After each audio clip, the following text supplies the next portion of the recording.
निवडणुकीच्या पार्श्वभूमीवर ही भेट अतिशय महत्त्वाची मानली जाते। उद्धव ठाकरे राज ठाकरेंच्या भेटीसाठी शिवतीर्थ या निवासस्थानी त्यांच्या आलेले आहेत। आपण बोलूयात राम कदम यांच्याशी। राम सर, स्वागत आहे न्यूज 18 लोकमत मध्ये। पालिका निवडणुकीच्या पार्श्वभूमीवर उद्धव ठाकरे राज ठाकरेंच्या भेटीला गेलेले आहेत, काय सांगाल? नाही, कसं आहे की 2019 पूर्वी ज्यावेळेस श्रीमान उद्धव ठाकरे आमच्या सोबत होते, भाजपच्या सोबत, तेव्हा त्यांना सगळे नेते मातोश्रीला जाऊन भेटत होते। पण ज्यावेळेस त्यांनी स्वर्गीय बाळासाहेबांचा हिंदुत्वाचा विचार सोडला, त्यानंतर यांना सोनियाच्या दारी असेल किंवा इतर नेत्यांच्या दारोदार ह्यांना जावं लागलं, ही वस्तुस्थिती आपल्याला नाकारता येणार नाही।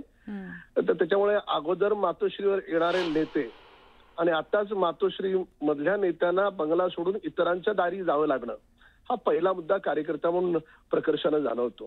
आणि दुसरा मुद्दा असा आहे की उबाटाने कोणाबरोबर युती करावी हा त्यांचा व्यक्तिगत प्रश्न आहे। त्यांच्या त्या युतीमुळे आमच्या महायुतीला मुंबई महानगरपालिकेमध्ये जराही धोका नाही, जराही अडचण नाही। कारण एका ठिकाणी मनसे जर हिंदुत्वाचा आवाज देत असेल, हिंदुत्वाचा विचार पुढे घेऊन जात असेल, आणि दुसऱ्या ठिकाणी उबाटा लोकसभेच्या निवडणुकीत, बाकीच्या निवडणुकीत त्यांनी पाकिस्तानचे झेंडे नाचवले, पाकिस्तान जिंदाबादचे नारे त्यांच्या मिरवणुकीने दिले गेले। ते मनसेच्या कार्यकर्त्यांना, निष्ठावान कार्यकर्त्यांना आवडेल असं मला तरी वाटत नाही। तरी पण कुणी एकत्र यावं न यावं हा ज्याचा त्याचा विषय आहे। पण मी अतिशय आत्मविश्वासानं सांगतो, विनम्रतेनं सांगतो की ते कितीही एकत्र आले तरी मुंबईच्या लोकांनी ठरवलंय की वारंवार मुंबईला तोडणार, मुंबईला तोडणार, मुंबईला तोडणार या मंत्राचा कितीही जाप केला तरी 100% महायुतीचाच महापौर मुंबईत होईल। राम सर, आत्ताच आम्ही सुषमा अंधारेंशी बोललो, त्यांचं असं म्हणणं आहे की हा आमच्यासाठी राजकीय मुद्दा नाही आहे, हा आमच्या अस्मितेचा, महाराष्ट्राच्या अस्मितेचा मुद्दा आहे, भाषेचा मुद्दा आहे। त्या संदर्भात काय सांगाल? निवडणूक आली की अस्मिता, निवडणूक आली की मुंबईला तोडणार, निवडणूक आले की कोथळा, खंजीर, हे आता हे शब्द ना इतके बोथट झालेत। एक लक्षात घ्या, काय झालंय माहित आहे का, हे सगळे लोक आहेत ना महाराष्ट्रातल्या, विशेष करून मुंबईतल्या लोकांना मूर्ख समजतात। अनेकदा बनवलं देखील, पण ही गोष्ट कशी नाकारता येईल? आता सोशल मीडियाचा जमाना आहे। ते शाळेकरी पोरगे आहे ना, पहिली दुसरीला जातं, मोबाईलमध्ये काय अडचण आली तर आजही वडिलांना त्या मुलाला विचारावं लागतं, अरे बघ रे मोबाईलमध्ये काय झालंय। तर त्याच्यामुळे सोशल मीडियाच्या जमान्यामध्ये सगळ्यांना सगळं काही कळतं। पण उबाटा अजूनही त्याच भ्रमात आहे की आम्ही ह्यांना सांगू हे मुंबईला तोडणार आहेत, आम्ही ह्यांना सांगू हे बघा अमुक, काँग्रेसच्या मांडीवर जाऊन बसायचं, नंतर म्हणायचं आम्ही हिंदुत्व सोडलं नाही, स्वातंत्र्यवीर सावरकरांना राहुल गांधी काही बोलतील, उबाटानं शांत राहायचं, नंतर म्हणायचं सावरकरांविषयी आम्हाला अभिमान आहे। आता अशा दोन्ही भूमिका, आता तुम्ही स्वतः पत्रकार आहात, तुम्हाला स्वतःला व्यक्तिगत तरी पटणार आहे काय?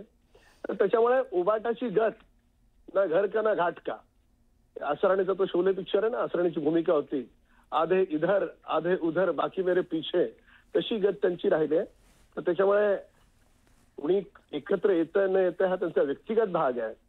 पण मुंबईचं सरकार महापालिकेतलं हे महायुतीचं येईल, कारण कामाच्या आधारावर। आज आदरणीय देवेंद्र फडणवीस साहेब यांची देव माणूस म्हणून ओळख आहे, 20-20 तास काम करतात।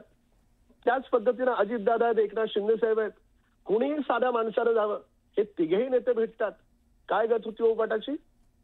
मंत्र्यांना भेटत नव्हते, पत्रकारांना भेटत नव्हते, सामान्य माणसाचं सोडूनच द्या। कशा पद्धतीनं कोविड काळात मुंबई लुटली। अहो, गोरगरिबाच्या हाताला काम नव्हतं, खिचडी महापालिका वाटत होती, त्या खिचडीमध्ये ह्यांनी पैसे कमावेत। रेमडेसिवीर औषध मिळत नव्हतं म्हणून लोक घटाघटा मरत होते, त्या रेमडेसिवीर मध्ये ह्या लोकांनी पैसे कमावेत। कोविड सेंटरच्या नावाखाली कोट्यावधी रुपयाचा भ्रष्टाचार यांनी केला, विसरली नाही मुंबई। 11,000 लोक कोविड काळामध्ये मुंबईमध्ये वारलेत। आज त्यांच्या घरातला मुलगा असेल, आई असेल, भाऊ असेल, हे पाप उबाटाचं आहे। बरं बरं, मी तुम्हाला थांबवते जरा। माझ्यासोबत आता आमदार महेश सावंत आहेत, उबाटा पक्षाचे आमदार आहेत। महेश सर, स्वागत आहे न्यूज 18 लोकमत मध्ये।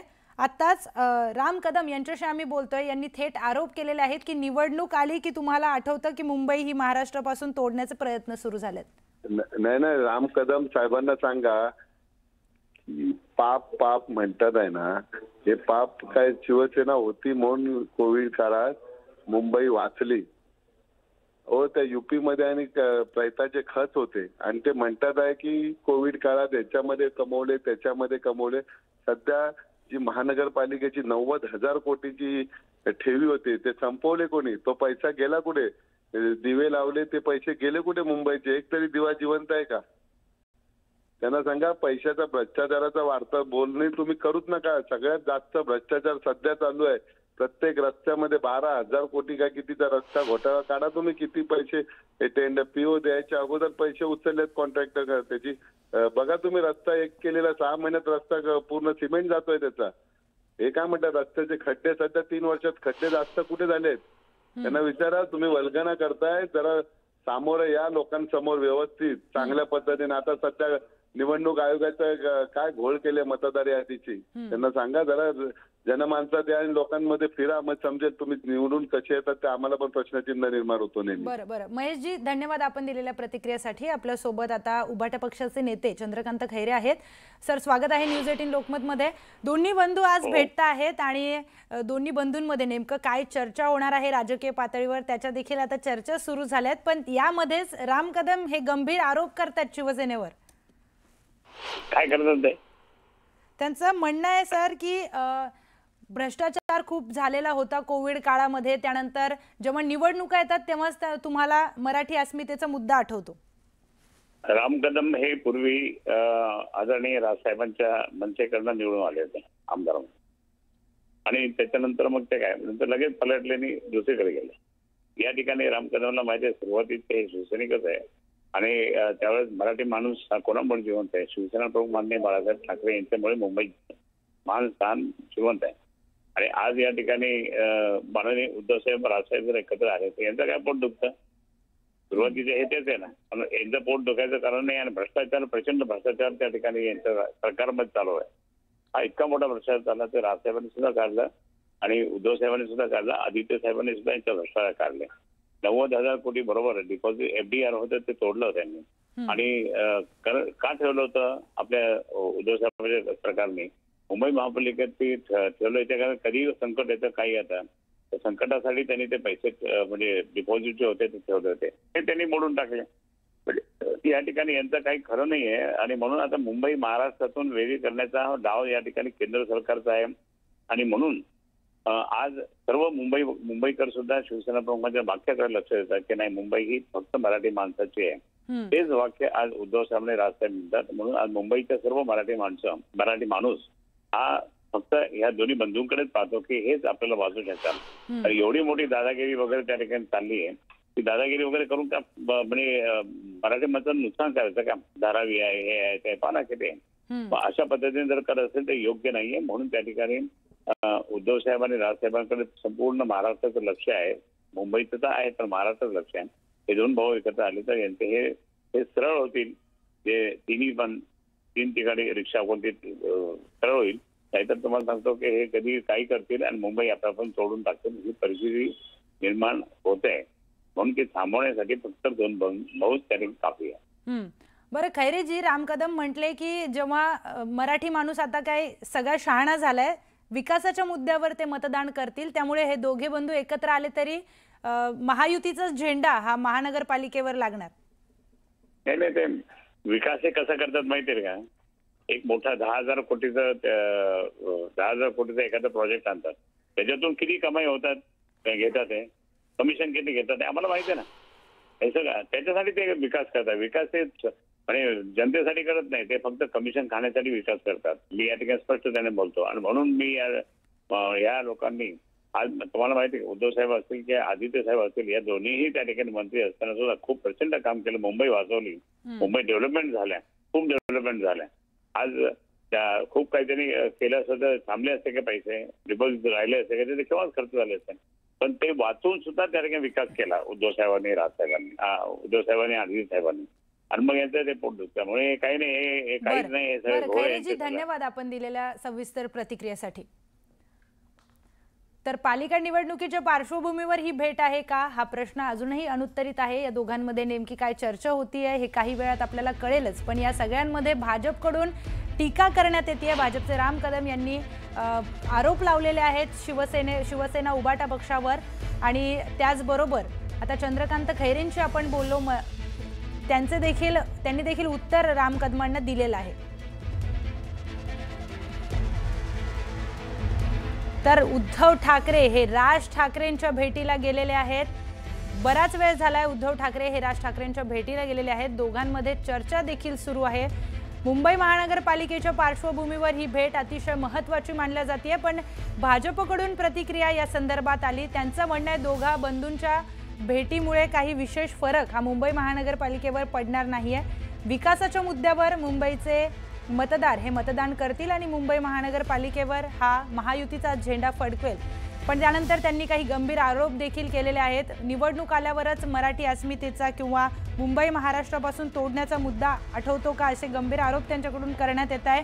त्यालाच उत्तर देताना उबाटा पक्षाचे नेते यांनी देखील सडेतोडपणे उत्तर त्यांना दिलेलं आहे। आमच्यासाठी हा महाराष्ट्राच्या अस्मितेचा प्रश्न आहे, निवडणुकांचा नाही। तर राज ठाकरे आणि उद्धव ठाकरेंची शिवतीर्थावर भेट आहे। भेट ही सुरू आहे आणि मंदावलेल्या युतीच्या चर्चांना आता वेग आलेला दिसून येतोय। 3 दिवसांपूर्वी प्राथमिक चर्चेसाठी ठाकरे बंधूंच्या शिलेदारांची बैठक झाली होती, तर पुढच्या बैठकीची तारीख ठरण्याआधीच ठाकरे बंधू आज भेटलेत। उद्धव ठाकरेंचे नेते अनिल परब आणि सूरज चव्हाण देखील या बैठकीमध्ये उपस्थित होते। त्यामुळे प्राथमिक चर्चेसाठी शिलेदारांची भेट झाली आणि त्यानंतर बैठकीची तारीख ठरण्याआधीच ठाकरे बंधू हे आज भेटलेले आहेत। उद्धव ठाकरेंचे नेते अनिल परब आणि सूरज चव्हाण देखील या बैठकीला उपस्थित होते। तर शिवतीर्थावर उद्धव ठाकरे आणि राज ठाकरे यांची भेट सुरू झाली आहे। नेमकी काय चर्चा दोघांमध्ये होते पाहणं महत्त्वाचं आहे। युतीच्या चर्चा सध्या मंदावलेल्या होत्या, कारण की वेगवेगळ्या भूमिका वेगवेगळ्या मित्रपक्षांनी महाविकास आघाडीच्या मांडलेल्या होत्या।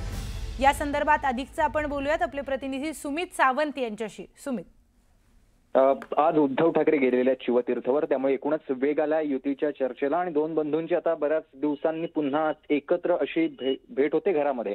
कारण उद्धव ठाकरे अचानक राज ठाकरे यांच्या निवासस्थानी गेले। पूर्वनियोजित ही बैठक नव्हती किंवा कोणतंही नियोजन तसं आधी नव्हतं किंवा कळवलेलं देखील नव्हतं आणि अचानक उद्धव ठाकरे शिवतीर्थावर गेले, पण ते पुढच्या गेटने नाही तर मागच्या गेटने गेले आणि त्यामुळे पुन्हा आता काय खलबत्ताज होणार आहेत, काय चर्चा नेमकी होईल याचा तपशील काही वेळानंतर समोर येईलच।